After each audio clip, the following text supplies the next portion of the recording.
اور یزید کے بعد عبداللہ ابن زبیر جو ہے حجاز پہ قابض ہو چکا تھا. سید الساجدین شام کے قید خانے میں تھے.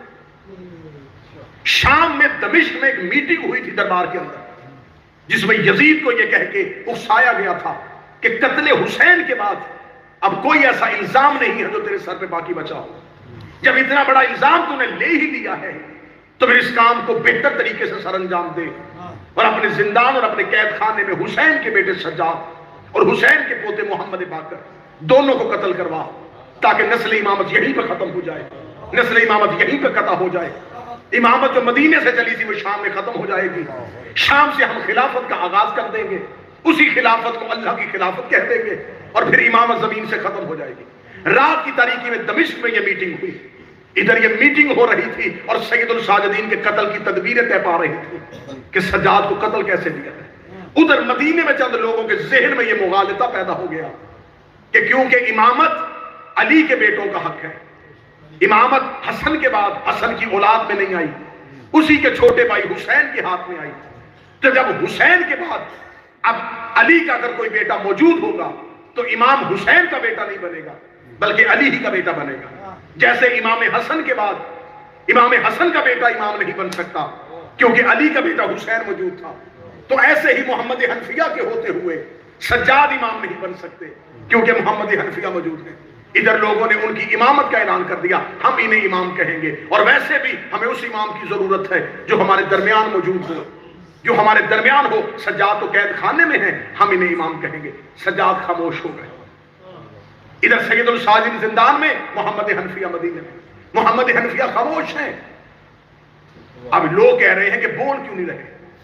محمد حنفیہ کی خاموشی بالکل ایسے ہی ہے جیسے ابو طالب مکہ میں خاموش،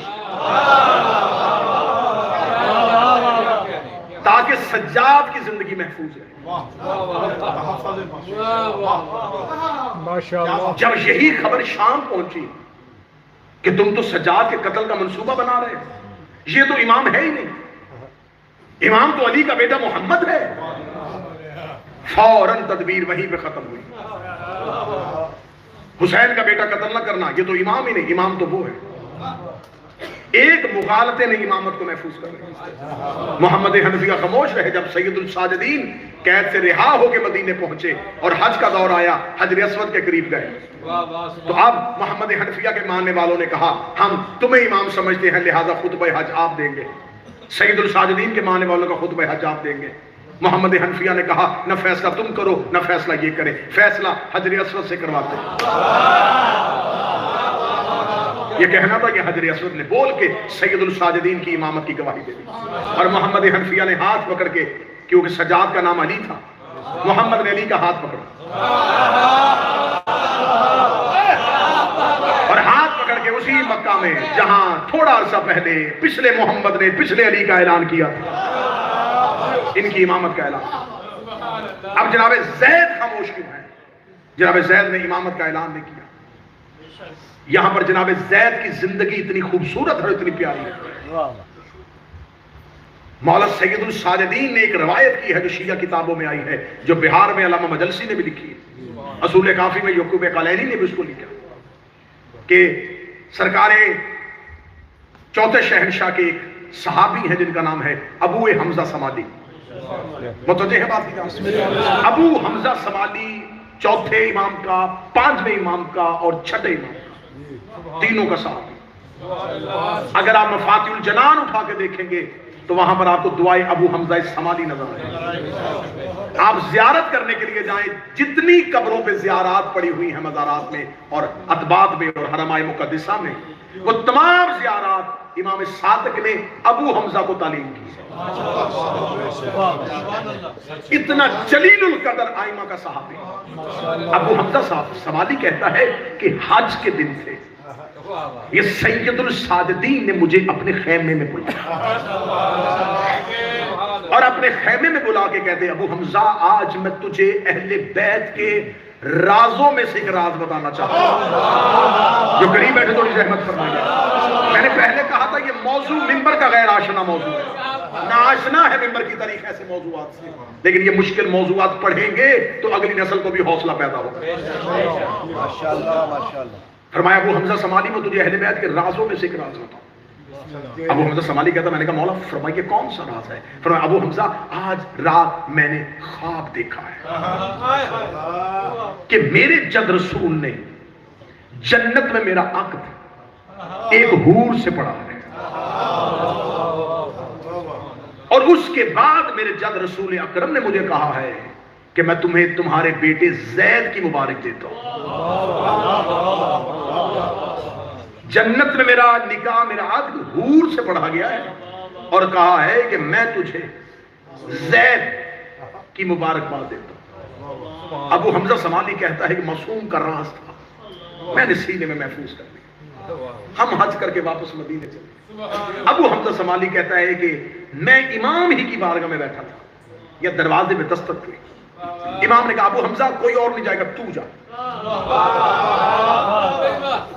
ابو حمزہ کہتا ہے کہ میں اٹھ کے بیرونی دروازے پہ میں دروازہ کھولا تو میں نے دیکھا ایک کوفے کا شخص ایک با پردہ ایک با عفت اور با عصمت خاتون کو لیے کھڑا تھا.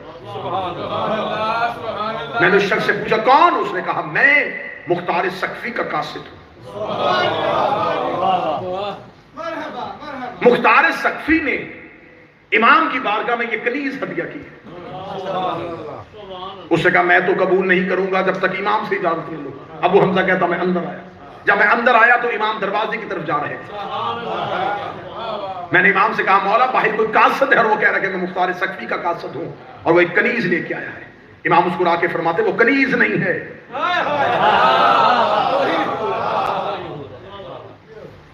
اب اس کے بارے میں کتابیں کہتی ہیں کہ مختار سقفی یہ کہتا ہے کہ مجھے جب میں قیدی لے کے آ رہا تھا تو میرے دربار میں ایک خاتون آئی جس نے مجھے کہا کہ مجھے زمین کے سب سے باعزت فرد سے ملاقات کی تمنا ہے،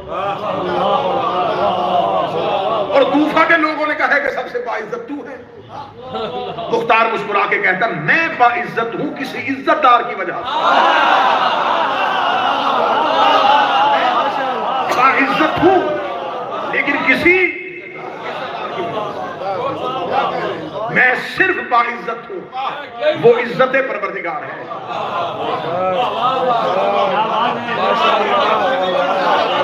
میں صرف باعزت ہوں اور وہ عزت پروردگار ہے کیونکہ اللہ نے قرآن میں انہیں عزت کہہ کے بلایا ہوا.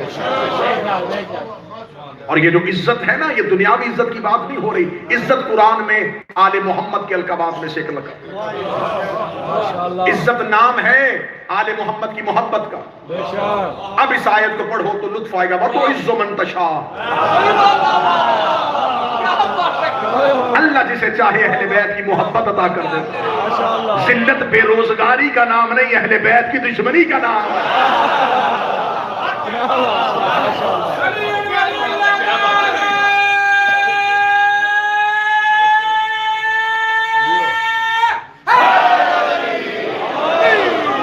عزت نام ہے اہل بیت کی محبت، ذلت نام ہے اہل بیت کی دشمنی. میرے پاس تو مجھے باعزت سمجھتی ہے، میں کسی کی وجہ سے عزت دار. اور فوراً امام مختار نے قاصد کو کہا فوراً لے جا امام کی بارگاہ. امام نے دروازے پہ آ کے استقبال کیا. ابو حمزہ سمالی کہتے ہیں کہ امام اسے لے کے آئے. جو ہی امام اسے گھر کے اندر لے کے آئے تو اس مستور نے امام سے کہا مجھے حوریہ کہتے ہیں. آج بھی زید کی والدہ کا نام حوریہ لکھا ہو. حورا یا حوریہ کوئی تیسرا نام نہیں ہے. اور تاریخ بالکل خاموش ہے. کون تھی، کہاں سے آئی تھی، کس قبیلے سے تعلق رکھتی تھی، کوئی نہیں جانتا. میں پوری ذمہ داری کے ساتھ کہہ رہا ہوں آپ جناب زید کی والدہ کے بارے میں پوچھیں. عرب قبیلوں میں تھے، قبائل میں تھے. ہو ہی نہیں سکتا تھا کہ کوئی کسی کی پہچان رکھتا. اس وقت علم الانساب کے ماہر ہر قبیلے کے اندر بیٹھے ہوتے تھے. کیوں کہا یہ آل محمد کے گھر کے رازوں میں سے ایک راز ہے کہ اس گھر میں کچھ شہزادیاں ایسے آتی ہیں کہ جو اتفاق سے نہیں آتی، انتخاب سے آتی ہیں.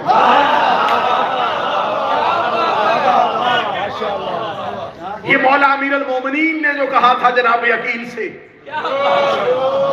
مجھے ایک بہادر خاندان چاہیے، یہ انتخاب امیر المومنین تھا.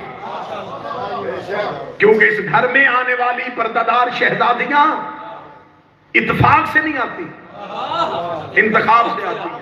مجھے خدا کی عزت کی قسم ہے، جی چاہتا ہے کہ کبھی زمانے کے سامنے اہل بیت کے گھر کی معرفت ایسے کھول کے پڑھی جائے۔ ہمیں فخر ہے کہ اللہ نے آل محمد جیسے ہادی عطا کیے ہیں۔ میرے پہلے امام کی والدہ گرامی کا اسم گرامی فاطمہ بنت اسد، میرے دوسرے مولا کی والدہ کا اسم گرامی فاطمہ بنت محمد، میرے تیسرے مولا کی والدہ کا اسم گرامی نامی اسم گرامی بھی فاطمہ بنت محمد ہے، میرے چوتھے امام کی والدہ کا اسم گرامی شہر بانو ہے، میرے پانچویں امام کی والدہ کا اسم گرامی جو ہے وہ جناب فاطمہ بنت حسن ہے، میرے چھٹے امام کی والدہ گرامی کا اسم گرامی جو ہے، میرے چھٹے شہنشاہ کی والدہ گرامی ان کا اسم گرامی جو ہے وہ جناب حمیدہ خاتون ہے، ساتویں امام کی والدہ کا اسم گرامی نجمہ خاتون ہے، آٹھویں امام کی والدہ گرامی کا سبیکہ خاتون ہے، سمانہ خاتون ہے، حدیثہ خاتون ہے، سلیلہ خاتون ہے، اور آخری کی امام کے والدہ کا اسم گرامی نرجس خاتون ہے۔ امام ایسے ہونے چاہیے، ماؤں کے نام بھی ممبر پہ لو تو شرمندگی نہ ہو۔ دنیا کے پیر ایسے ہیں کہ باپ کا نام بھی ممبر پہ نہیں لیا جا سکتا۔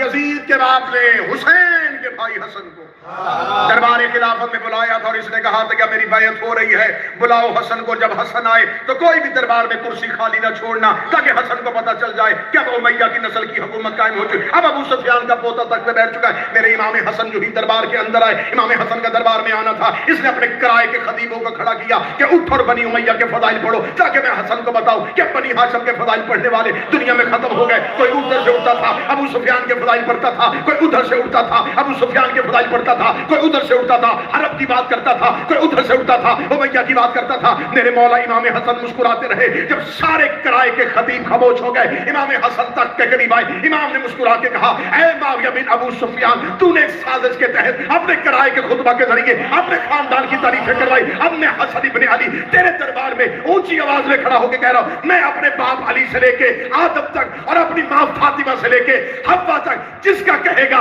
تخت میں کھڑا ہو کے نام بھی بتاؤں گا، شجرہ بھی بتاؤں گا، کردار بھی بتاؤں گا۔ اگر تم میں جرت ہے اپنے پیچھے کھڑے سپاہی کے کان کے اندر اپنی ماں کا کردار پڑھ کے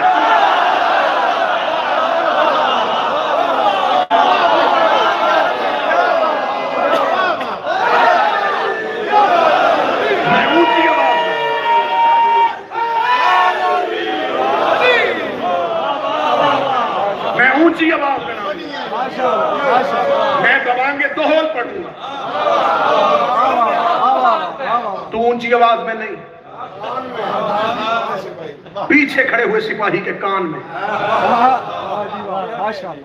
امام ایسے ہونے چاہیے، ماؤں کا شجرہ بھی پڑھو تو شرمندگی یہاں کوئی بھی رشتہ زبردستی نہیں دیا گیا۔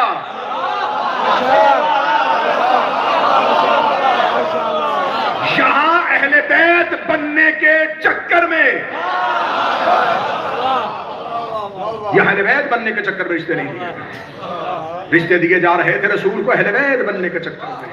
خدا نے کہا میرا حبیب نے رشتے دے کے تھک تو جانے دے، پھر میں تجھے حکم دوں گا کہ یہ اپنی نساء لے کے آئے، تو اپنی نساء لے کے آ، تو اکیلی فاطمہ اپنے گھر سے لے کے جانا تاکہ میں زمانے کو بتاؤں اہل بیت محمد کے رشتہ داروں کا نہیں، زہرا کے رشتہ داروں کا نام۔